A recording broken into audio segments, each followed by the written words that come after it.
Carry کرنی چاہیے. آپ کرنی پڑے گی جی. اب تو آپ کو بتائیں کہ ویسے بھی نہیں، میری تو ویسے بھی ان کے ساتھ اچھی سلام دعا ہے. ہماری جو پوری جو 77 کی کلاس کراتی ہے نا، ایک تو وہ بچے بڑے لائق تھے اس کلاس میں، اور ہم ساروں میں بڑی دوستی ہے. ہم نے اپنا گروپ بنایا بہت پہلے سے، اور جیسے ہی وہ وہاں پہ ان کو آرمی چیف مقرر کیا گیا تو اس گروپ پہ بھی مبارکباد کے پیغامات چلنے لگے.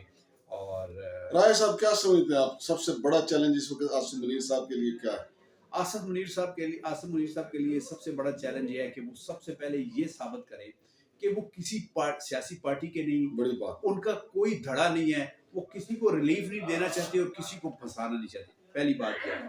دوسری بات یہ ہے کہ جو باجوہ صاحب کی وجہ سے آرمی پہ کچھ الزامات لگے یا کچھ لوگ اس کو مختلف نظر سے دیکھنے لگے، اور ان کا یہ خیال ہے کہ آرمی ہی شاید مختلف گڑبڑ کی یا خرابیوں کی وجوہات ہے، اس کی وجہ سے یہ ہوتی ہیں. اس کو دور کرنے کی بہت زیادہ ضرورت ہے، اور بالکل پروفیشنل اپروچ رکھنی چاہیے. دیکھیں میں کہتا ہوں کہ یہ بڑا اچھا لگتا ہے کہ آپ ٹی وی کی سکرینوں میں آئیں، آپ اخباروں کی سرخیوں میں آئیں، یہ بڑا اچھا لگتا ہے، لیکن اس سے نیک نامی نہیں ہوتی. نیک نامی ہوتی ہے آپ کے عملی کاموں سے. جب آپ بہت زیادہ پروفیشنلزم دکھاتے ہیں تو آپ یہ قوم جو ہے نا، یہ آپ کو پتہ ہے کہ ہم شخصیت پرست ہو جاتے ہیں، بہت زیادہ ہم سٹار پرست ہوتے ہیں. ہم اس بندے کو میں سلوٹ مارتے رہتے ہیں، میں خوش ہوتے رہتے ہیں. اور میرا خیال ہے اور میں یہ سمجھتا ہوں کہ آصف منیر صاحب اس وقت ان میں یہ جو تھوڑا بہت مجھے پتہ ہے ان کی فیملی کے بارے میں، چونکہ مجھے ان کے قریب رہنے کا بھی بہت شرف کہہ لیں یا موقع کہہ لیں وہ مجھے ملا، تو مجھے یقین ہے کہ وہ ان کی اپروچ، ایک تو بڑی ان کی لک بڑی ینگ ہے. یعنی جب وہ وردی نہیں پہنے، میں نے ابھی کچھ عرصہ پہلے ایک شادی میں ان سے ملاقات ہوئی تو وہ جب سوٹ پہنے ہوتے ہیں تو ایسے لگتے ہیں کہ یہ کوئی لڑکا پڑکا، صرف بال تھوڑے سے ان کے مطلب 3 سال بعد ایکسٹینشن بھی دی جا سکتی. بالکل دی جا سکتی ہے، لیکن میں کہتا ہوں کہ یہ روایت تو ختم ہونی چاہیے. آپ ایک قانون بنا لیں اور اس پہ پوری طرح عمل کریں. اور یہ جو اس دفعہ ہم نے ہیجان دیکھا ہے کہ کب بن رہا ہے، وہ بن رہا ہے، یہ بن رہا ہے، فلاں کی ملاقات ہو گئی ہے، یوں ہو گیا ہے، وہ ہو گیا ہے، یہ ہیجان ختم ہونا چاہیے. اور بھلے آپ کو 2-3 مہینے پہلے اگر اعلان کر دینا ہو تو کر دینا چاہیے، اس میں کوئی مذائقہ نہیں ہے. اچھا راجہ صاحب، تاریخ بتاتی ہے، جی بلکہ سارے جتنے بھی تجزیہ نگار ہیں وہ بھی مانتے ہیں، سیاستدان بھی مانتے ہیں کہ جس آرمی چیف کا تقرر نون لیگ کرتی ہے وہ ان کو راس نہیں آتا. تو یہ تو انہوں نے کیا. دیکھیں میں اصل میں آپ جب کسی شخص پہ، جب بھی کسی شخص پہ، آپ کوئی بھی ہیں، آپ کسی جگہ ملازم ہیں، آپ چاہے کسی گھر میں رہتے ہیں، آپ کسی کے رشتہ دار ہیں، وہ رشتہ دار آپ کا قد کاٹ میں یا عہدے کے لحاظ سے بڑا، جب آپ اس سے بہت زیادہ امیدیں وابستہ کر لیتے ہیں نا، تو اللہ کی ذات کو بھی یہ چیزیں پسند نہیں. سارے کام آپ کے اللہ نے کرنے ہوتے ہیں. پہلے تو آپ کو 2 نمبری خود نہیں کرنی چاہیے، اور کر کے پھر آپ یہ لگا لیں گے جی کہ آپ یعنی شمشاد مانگڑ صاحب میری داد رسی کریں گے، میری نیا کو پائر لگائیں گے. تو ایسا ہوتا نہیں، تو پھر آپ کو زیادہ تکلیف ہوتی ہے. جب وہ نہیں کرتا تو پھر ایک دوسرے کے خلاف آپ سازشیں بننا شروع کرتے ہیں. آپ جس کو جو ذمہ داری ہے آئینی، وہ اس کو پورا کر لے تو میں سمجھتا ہوں کہ اس نے اتنا بڑا کام کیا، اور اس ملک میں بھی احسان کیا ہے، اور اللہ تعالیٰ کے یہاں بھی اس نے اپنا ایک مقام بنایا. تو یہ بات آپ کی کسی حد تک ٹھیک ہے کہ جو یہ جس کو یہ مقرر کرتے ہیں وہ بقول اپنے شیخ رشید صاحب کے، اسی کے ساتھ ان کے جوڈو کراٹے ہوتے ہیں. لیکن میرا خیال ہے آپ جوڈو کراٹے نہیں ہوں گے.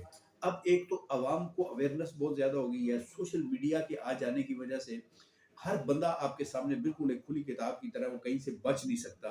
چاہے اس نے جائیداد بنائی ہے، چاہے اس کا کوئی اور شغف ہے، چاہے وہ کہیں اور ہینکی پینکی کرتا ہے، وہ ایک دن سامنے آ جاتی ہے. اور میں یہ سمجھتا ہوں کہ یہ ایک نظام جو آپ کے کیا کہتے ہیں اس کی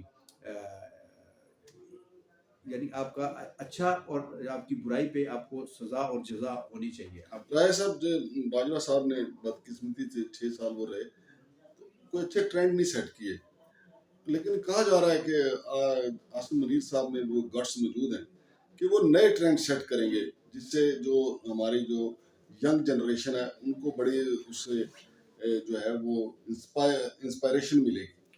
دیکھیں اللہ تعالیٰ جو ہے نا، ہر قسم، اللہ ہر جس کو پیدا کرتا ہے نا، اس کو رزق بھی دیتا ہے، لباس بھی دیتا ہے، عزت بھی جو اس کے لکھی ہوتی ہے وہ اس کو ضرور دیتا ہے، لیکن ہر خواہش آپ کی پوری نہیں ہوتی. میں یہ سمجھتا ہوں کہ اس پاکستان کا، اس ملک کا اگر کوئی طاقتور شخص جس کو اللہ تعالیٰ نے بہت طاقت سے نوازا، وہ آرمی چیف ہوتا ہے. تو اس سے زیادہ اگر وہ کوشش کرے گا سمیٹنے کی، اور اس سے زیادہ کوشش کرے گا کہ اپنی وہ رٹ دکھائے، اس سے زیادہ کوشش کرے گا کہ اسی کا حکم چلے، اس سے زیادہ کوشش کرے گا کہ وہ اب بادشاہ گھر بن جائے، اس کو بادشاہ لگائے، اس کو وزیر لگائے، اس کی مرضی کا وزیر اعلیٰ ہونا چاہیے، اس کی مرضی کا وزیر خارجہ ہونا چاہیے، اس کی مرضی کے اگلے 3 سال میں اس فلاں کو حکومت ملنی چاہیے، فلاں سیٹ اس کو ملنی چاہیے. اس کے لیے اللہ کا واسطہ ہے کہ اس سے بڑی آپ کو کوئی عزت مل نہیں سکتی کہ ایک ملک جو 27ویں رمضان کو بنا ہے، جو اللہ تعالیٰ کا ہمیں تحفہ ہے، اور اس ملک کی آپ کو سپہ سالاری مل جائے، تو آپ اپنے آپ کو یہ سمجھیں کہ اللہ تعالیٰ نے آپ کو یہ جھنڈا دیا ہے، اللہ تعالیٰ نے آپ کو یہ مقام دیا ہے، حضور صلی اللہ علیہ وسلم نے آپ کے ہاتھ میں ایک ایسا جھنڈا تھمایا ہے جو اسلام کے نام سے ملک بنا ہے.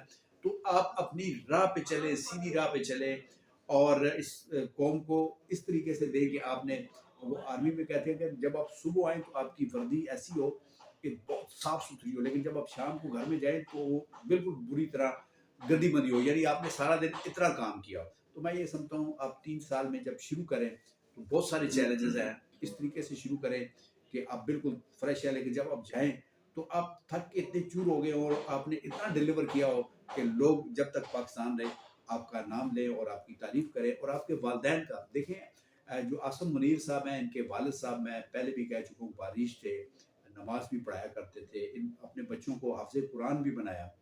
تو آج وہ اس دنیا میں نہیں ہے، اس دنیا سے چلے گئے ہیں، لیکن جہاں بھی آصم منیر کا ذکر آتا ہے، سرور منیر صاحب کا نام آتا ہے، ان کے بھائیوں کا نام آتا ہے. تو میں کہتا ہوں جب 3 سال بعد یہ اپنا ٹینیور پورا کر لیں تو سارے لوگ کہیں کہ واقعی سرور منیر جو شخص گزرا ہے، جو ایک اسکول کا پرنسپل تھا. ان کے ایک بھائی اب بھی درس و تدریس ایک اسکول میں پڑھاتے ہیں. اچھا راجہ صاحب، یہ بتائیں کہ اس اہم تقرری کے بعد کوئی فوج میں بڑے پیمانے پہ تقرر تبادلوں کا بھی امکان ہے؟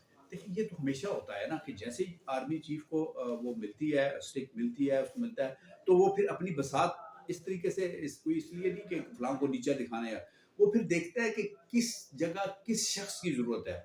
آئی کا چیف کون ہونا چاہیے، آئی ایس پی آر کا سربراہ کون ہونا چاہیے، کس جگہ کون سا کور کمانڈر ہونا چاہیے، کس کو آپ نے جی ایچ کیو میں بٹھانا ہے، کس کی ترقی ہونی ہے. تو اس کے پاس ساری لسٹ ہوتی ہے. تو یہ بہت بڑی ذمہ داری ہے، اس میں آپ نے بہت چھان پٹک کے اگر کوئی ایسا بندہ آ جاتا ہے جو اس قابل نہیں ہے اور اس کی پروموشن ہو جاتی ہے، یا کوئی ایسا بندہ جو کسی سیٹ کے اہل نہیں ہے اس کو وہاں لگا دیا جاتا ہے، تو یہ بھی ایک بہت بڑی بے ایمانی ہوتی ہے. تو جناب آج چونکہ انٹرویو میں لیا کرتا تھا، ان سے مشکل سوال پوچھنے کی کوشش کیا کرتا تھا، لیکن آج اس دنگل میں انہوں نے مجھے دھکیل دیا اور خود سوال پوچھتے رہے. تو بات صرف اتنی سی ہے کہ ہر بندہ پاکستان کا، ہر بندہ اپنے آپ کو صدر پاکستان سمجھے، اپنے آپ کو وزیر اعظم سمجھے، اپنے آپ کو آرمی چیف سمجھے، اپنے آپ کو کسی بھی ادارے کا سربراہ سمجھے، اور اس طریقے سے اپنی ذمہ داری ادا کرے تو انشاءاللہ تعالیٰ پاکستان گل و گلزار بنے گا، ترقی کرے گا، اور اس میں سب کا فائدہ ہے. کسی ایک نے اگر مالی طور پہ فائدہ اٹھا لیا ہے کرپشن کر کے یا کوئی عہدے کی طاقت کا فائدہ Please اٹھا do لیا not forget to تو وہ یہ send نہ us سمجھے your کہ میں کامیاب ہو suggestions گیا in the ہوں. comment جب تک section پاکستان below. کامیاب نہیں ہوگا، وہ کامیاب نہیں ہوگا. اپنا خیال رکھیے گا، ہمیں دعا میں یاد رکھیے گا، اور پاکستان کے لیے کچھ نہ کچھ ضرور کیجیے گا. Please like Pakistan and share the زندہ video and subscribe to our channel.